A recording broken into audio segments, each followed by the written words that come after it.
Dai, dibuka mic-nya Dai. Ustazah mau nanya. Ahmad Dai Robi yang ganteng sendiri di rumahnya. Yang soleh. Ahmad Dai. Dengar nggak sih dia? Assalamualaikum Dai. Salam harus dijawab loh Dai. Assalamualaikum warahmatullahi wabarakatuh Dai. Waalaikumsalam. Kok Dai nggak dibuka-buka sih? Mungkin sedang ke toilet atau kemana Ustazah, jadi handphonenya kayak tinggal gitu Ustazah. Kalau udah di sini harus standby. Nah, kalau kelihatan nih. Ustazah mau tanya Ashraf. Ashraf. Tolong dibuka Ashraf mic-nya.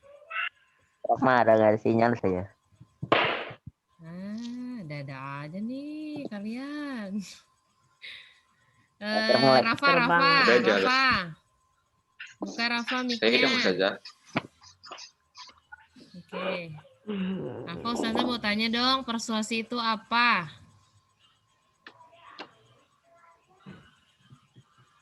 Ayo ingat-ingat lagi. Ya Allah, Ustazah kayak belajar sendirian. Ahdan deh, Ahdan.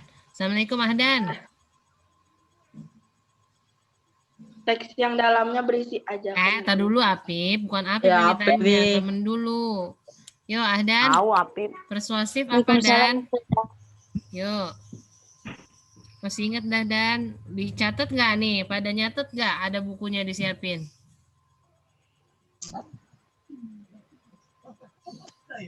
Yuk, Ahdan. Ya, terus saja. Ya. Yuk, Ahdan. Ahdan, suara Ustazah jelas nggak Dan? Posisi YouTube keluar lagi tadi. Ahdan. Waduh, ya, waktu. Silakan dijawab Adan. Tadi Ustazah tanya persuasif apa? Masih ingat nggak di pertemuan sebelumnya? Yang mengajak atau membujuk Ustazah. Teks yang membujuk atau mengajak.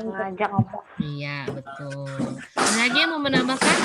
Selain teks yang isinya tentang ajakan atau membujuk, yang lain ada pendapat yang lain? Persuasi. Kuncatur, boleh ditambahin kuncatur. Undangan. Ya, Ustazah. Yuk. Suaranya udah berat banget, Catur. Tur.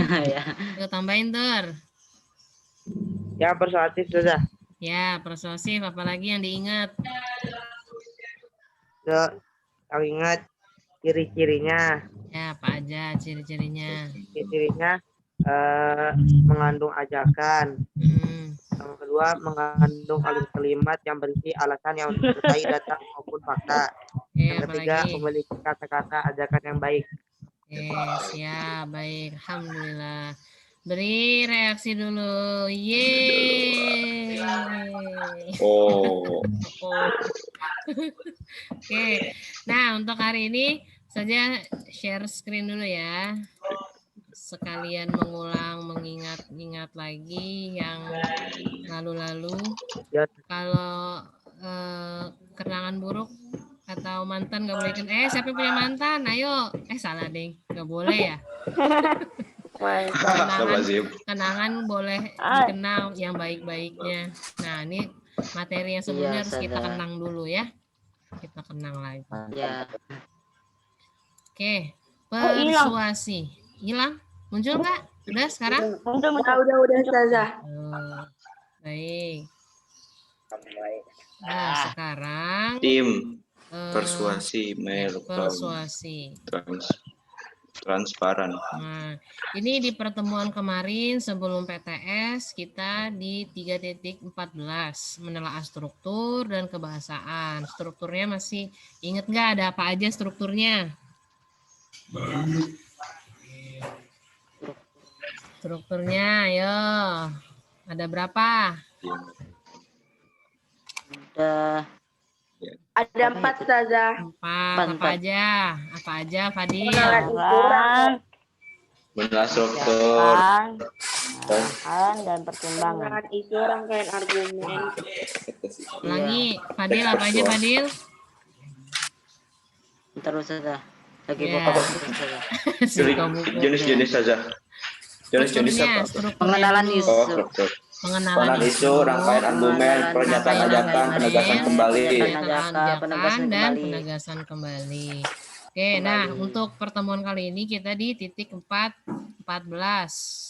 Nah, titik Kajian teks 4.14 persuasi. ini ranahnya ranah keterampilan. Kalau kemarin ranahnya pengetahuan, sekarang keterampilan. Artinya nanti setelah pertemuan ini teman-teman akan praktek menulis lagi dan nanti bisa disampaikan. Kalau yang terpilih bagus nanti coba kita produksi menjadi sebuah video ya secara lisan. Intinya nanti bisa buat berdakwah, mengajak kepada yang kebaikan. Begitu. Bisa dipahami sampai sini? Siap, bisa. Siap, bisa. Lanjut. Ntar ngumpulinnya di LMS, Ustazah. Iya.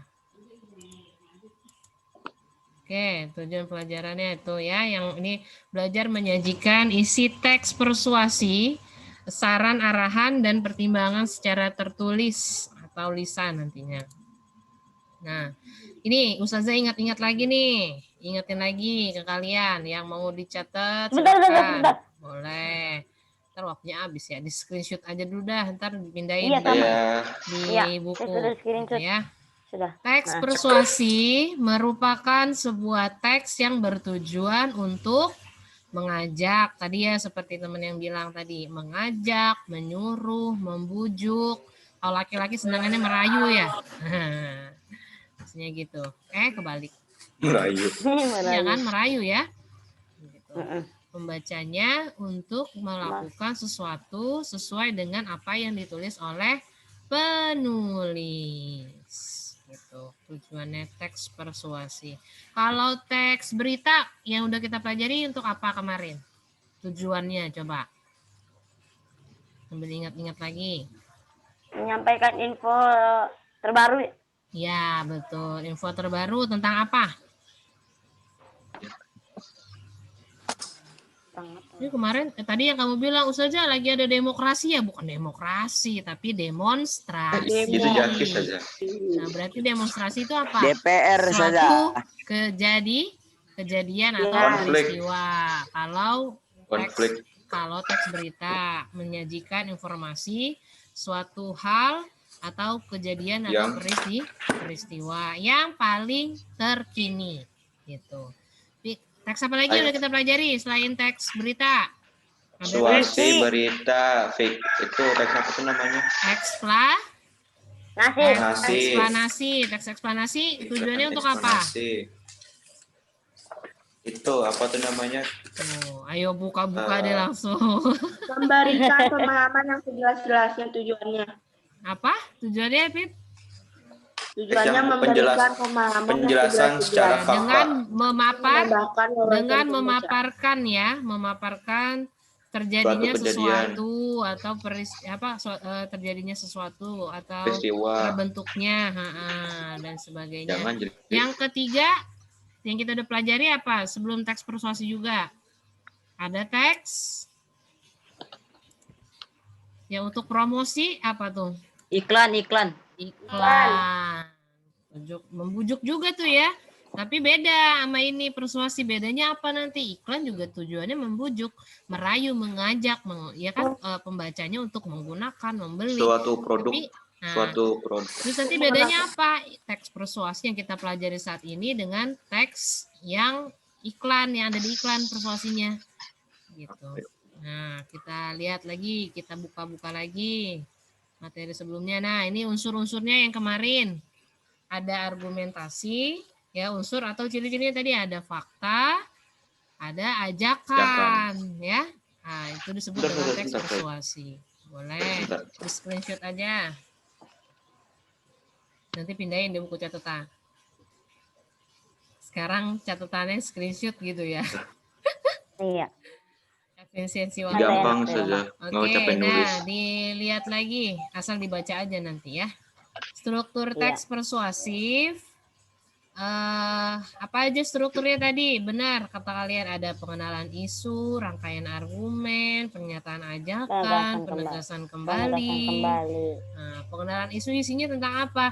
Mengantar tentang mengantarkan kepada permasalahan. masalah, mengenalkan tentang masalah yang akan kalian bahas nantinya. Kemudian argumen ya ini adalah sejumlah pendapat ya dari si penulis diperkuat dengan fakta dan data yang ada.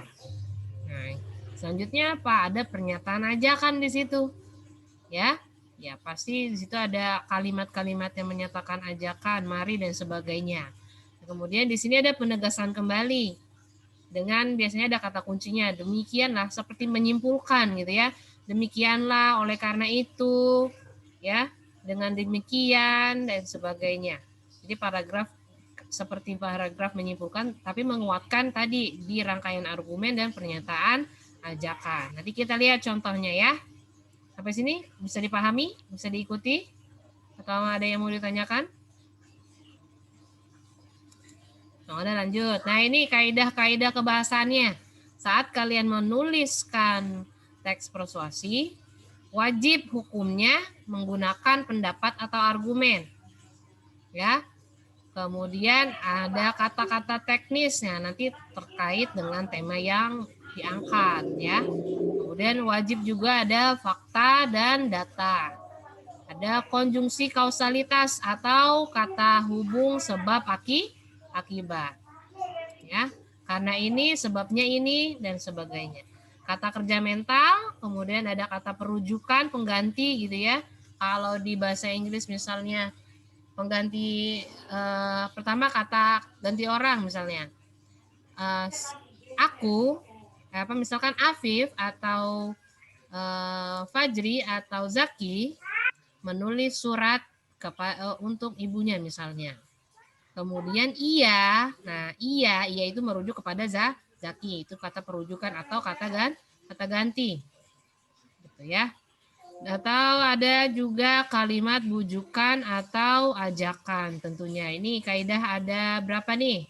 1, 2, 3, 4, 5, 6, 7 kurang lebih nanti saat kalian menulis bisa diterapkan kaidah bahasa ini. Seperti itu. Nah, selanjutnya Ustazah minta kalian perhatikan gambar di depan layar yang Ustazah sajikan. Coba. Gambar apa nih? Nyebrang jembatan saja. Yang ini yang ke kiri ada gambar siswa lagi menyeberang dengan jembatan. Kondisi jembatannya gimana kira-kira? Menyeberang sungai dengan jembatan. Copot sebelah talinya. Copot sebelah. Sangat memprihatinkan. Kira-kira apa yang akan terjadi kalau udah sebelah gini, kemudian resikonya apa yang muncul kira-kira? Nyemplung saja. Nyemplung, apa lagi? Kepentingannya mereka mau ngapain sih? Sekolah. Mau sekolah ya. Belajar. Menuntut ilmu. Perjuangan. Emang dia salah apa dituntut? Perjuangan. Ilmunya Fajri. Mencari ilmu maksudnya saja. Cari ilmu. Bawa arus. Dimakan. Kemudian yang sebelah kanan, coba dilihat deh, ada gambar apa? Sekolahnya fasilitasnya rusak. Tapi itu bukan fasilitas. Ya, terbatasnya fasilitas. Nah, kira-kira nih pertanyaannya di sini, dapatkah kita jadikan ya kedua gambar ini menjadi sebuah teks persuasi untuk lebih diseriuskan lagi dalam belajar? Bisa nggak kira-kira? Bisa nggak? Kira-kira bisa saja. Dari gambar ini muncul persuasi apa? Ajakan untuk apa kira-kira? Lebih rajin sekolah. Lebih rajin sekolah, apalagi? Bawa arus. Bawa arus. Ya, intinya sekarang Ustazah tanya, teman-teman jauh lebih beruntung nggak saat ini di masa pandemi? Jauh lebih beruntung nggak dibandingkan teman-teman yang ini? Lebih beruntung. Jauh saja. Apakah ada dari kalian yang saat pandemi ini belajar di rumahnya harus menyeberangi sungai dulu? Atau naik perahu dulu misalnya? Atau nyari sinyal dulu naik ke gunung, kan banyak ya lagi belajar BDR gini, Di daerah-daerah tertentu dia harus naik dulu, Nyari sinyal. mendaki bukit, lewati lembah, mendaki gunung, lewati lembah, sungai mengalir indah. Salah ya? Hatori. Ke Iya, bawah Hatori, arus. Hatori. Nah, intinya teman-teman jauh lebih beruntung daripada teman-teman mungkin di daerah-daerah yang lain. Atau di daerah-daerah yang lagi berkonflik. Misalnya jalur Gaza atau di Syria ya, itu Masya Allah ya, mereka tidak seberuntung kalian bisa mendapatkan pendidikan yang layak gitu ya. Nah, intinya apa dari pembelajaran kita untuk hari ini bisa diangkat nanti menjadi suatu teks persuasif yang akan kalian buat. Seperti apa langkah-langkahnya? Nah, nih, Ustazah mau menegaskan kembali, situasi yang tidak mudah ini seharusnya tidak mematahkan semangat belajar dengan fasilitas yang lebih baik. Mewah. Ya, mungkin tantangannya di kalian mah yang berbagi Sinyal. ya, berbagi sinyal misalnya dengan tetangga atau berbagi alat komunikasi dengan keluarga yang lain, tapi itu masih bisa teratasi. Enggak kayak orang-orang di daerah sana, belum tentu dia bisa sekolah gitu dengan kondisi misalkan ada perang atau bahkan tadi harus melewati sungai dulu yang arusnya deras misalnya. Itu baru contoh sedikit aja sih Ustazah tampilkan gitu ya. Nah, terus gimana langkah-langkahnya? Nih perlu dicatat teman-teman. Langkah-langkah yang bisa kalian lakukan nanti saat membuat teks persuasi. Yang pertama, karena tadi dia menggunakan argumen itu pendapat pribadinya teman-teman ya, disampaikan dengan dukungan fakta tentunya. Jadi kalau misalkan tadi kita akan mengangkat terkait dengan harus semangat belajar di masa pandemi gitu kan. Dilihat. Kok suaranya begini sih, Ustazah? Apa? Suaranya gimana? Suaranya Ada yang ngelas. Oh Ada iya, yang lagi ngelas. ada renovasi di rumah. Sorry ya. Oh iya. Kayak setuju. Dia lagi motong motong keramik. Gitu. Ngelas ya. Enggak, motong keramik. Sotoy, nu. Saya pengalaman ngelas. banget. Gitu. Jadi dukung dengan data dan fakta ya, bentar lagi habis. Nanti kita sambung lagi ya. Intinya kalau habis nanti kita sambung lagi. Tadi bahwa persuasi ini adalah banyakkan pendapat kita, tapi harus disertakan dengan fakta. Nah, nanti tema yang disampaikan apa? Kita akan mengambil semangat belajar di masa pandemi temanya. Ya, Apip coret-coret. Saja, maaf saja, tugas terakhir dikumpulkan kapan saja? Jam berapa saja? Nanti dulu Zaki, belum. Sabar Sabar ada dong. waktunya Zaki. Semangat kali kau. Ya. Semangat kali kau. Kemudian, intinya seperti ini. Ustazah, tugasnya dikumpulin kapan saja? Allahu Akbar. Entar dulu Zaki. Belum selesai. Tugas Jaki masuk penjelasan.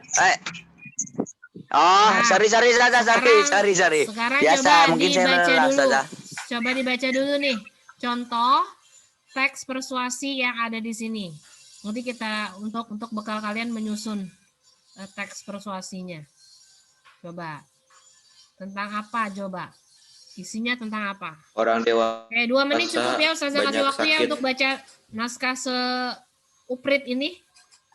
2 menit. Siapa yang cocok itu? Kenapa Ustazah? Dibaca dulu 2 menit naskah yang ada di depan ini di layar.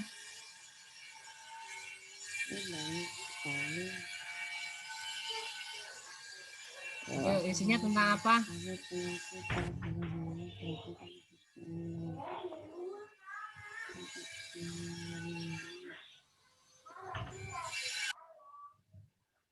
Pola hidup baru bukan saja. Wah? Pola hidup baru. Pola hidup baru, pola hidup sehat. Bukan saja. Pola Cuman hidup tidak sehat. Nah, nih lihat ya. Nanti kita bedah mana yang disebut pendapat, argumen, mana yang harus dilengkapi dengan fakta nantinya. Nah, apa yang disampaikan oleh penulis kira-kira tadi tentang gaya hidup sehat, ya. Sehat. Sehat, makanan sehat, dan olahraga teratur. Argumennya Teratur. apa aja? Yang pertama, banyak Banyak penyakit baru penyakit bermunculan. Bermunculan. Kan? Imun tubuh lemah. Kemudian, imun tubuh menjadi lemah. Mudah terserang Kemudian, penyakit. mudah terserang Penyakit. penyakit. Nah, ini kalau bisa Banyak virus. nanti ditambahkan dengan data dan fakta dari sumber yang dapat dipercaya. Misalnya dari Kemenkes atau dari sumber-sumber Kemenkes. kesehatan yang lainnya. Ya. Wikipedia. Ini misalnya Wikipedia itu sebenarnya Google, Wikipedia, Yahoo itu search engineer bukan sumber, ya, mesin pencari. Tapi kalau sumber misalnya websitenya Kemenkes atau websitenya Badan Statistik, itu namanya sumber. Kalau BMKG. Google, kalau Wikipedia itu namanya search engineer atau mesin pencari, bukan jadi sumber, belum bisa Robot. dipertanggungjawabkan gitu. Nah, selanjutnya, yang perlu diperhatikan apa saat membuat teks persuasif? Yang pertama adalah harus memiliki daya tarik tulisannya, menggunakan kalimat-kalimat yang menarik, menggugah orang. Kemudian menggiring opini, tentunya kalimatnya harus menggiring opini. Pengaruhi pembaca, di sini boleh nih kalian jadi penghasut, tapi penghasut yang baik, ya. Pengaruhi pembaca agar mengikuti pendapat penulis. Kemudian apa lagi? Persuasif lisan atau tulisan harus tetap beretika, santun dalam berbentuk komunikasi tulis maupun secara lisan di sini. Perlu diperhatikan, tidak boleh menyinggung atau menjatuhkan seseorang. Misalnya emang kalian menanggapi misalnya kasus Omnibus Law nih sekarang, menjatuhkan satu tokoh misalnya, itu dengan cara kesantunan etikanya perlu diperhatikan gitu. Nah, kemudian harus ada bujukan. Ini bisa tersurat ataupun tersirat. Tersurat langsung tertulis di teks, tapi kalau tersirat, perlu berpikir dulu, ada proses berpikir, kemudian mengambil simpulan. Seperti itu. Sampai sini ada yang mau ditanyakan dulu? Silakan dibuka sesi tanya jawab. Yang DPR dijual. Daya tarik. Santun. Ya, Temanya bebas sudah. Nah, ini tugasnya. Screenshot. Tugasnya menyajikan teks persuasif. Buatlah sebuah teks persuasif tentang, ini tema ya, temanya semangat belajar di masa pandemi. Artinya tema itu beda dengan judul. Ini masih umum. Cari lagi. Misalnya bikin judul-judul yang menarik. Misalnya apa? Ini kan temanya semangat belajar di masa pandemi. Ya, misalkan buat judul yang menarik, coba. Dengan menyajikan data. Cara belajar di saat pandemi. Apa? Cara belajar. Cara belajar. Tak patah arang. Cara menghadapi ujian saat pandemi. Intinya belajar sih, Ya. Tak patah arang kala pandemi misalnya. Apalagi siswa tangguh di masa pandemi. Nah, di situ munculkan ajakan-ajakan bahwa dikasih data dulu nih, bisa kasih data, fakta, bisa kasih cerita inspiratif di situ ya, atau lihat cari berita-berita yang menjanjikan perjuangan seorang siswa dalam masa-masa sulit di pandemi ini, atau juga menyajikan data sekolah yang masih minim fasilitas, masih kurang akses informasi dan lain sebagainya. Seperti itu. Ya, itu cari setelah ini teman-teman boleh menyajikan mencari-cari data dulu, data dan fakta. Nanti bisa disusun berdasarkan struktur yang ada. Gitu. Berarti buat teksnya dulu baru yang itunya ya. Buat teksnya dulu. Buat ini cari datanya dulu, nanti buat baru buat naskahnya gitu. Sesuai dengan naskah baru diisi di pengenalan isunya macam-macam itu ya kan. Dibikin ini dulu nih kerangka nih. Kerangkanya kira-kira masalahnya tentang apa? rangkaian argumennya, poinnya apa dulu, ini kerangkanya. Nanti kalian kembangkan utuh seperti teks yang di sini. Gitu. Ini namanya teks utuh gitu. Bisa dipahami ya? Siap sudah. Oke, ingat ini bukan judul ya. Ini bukan judul, tapi tema. Cari judul-judul yang menarik lagi. Gitu. Mana sih? Nih, ini tema. Bukan judul.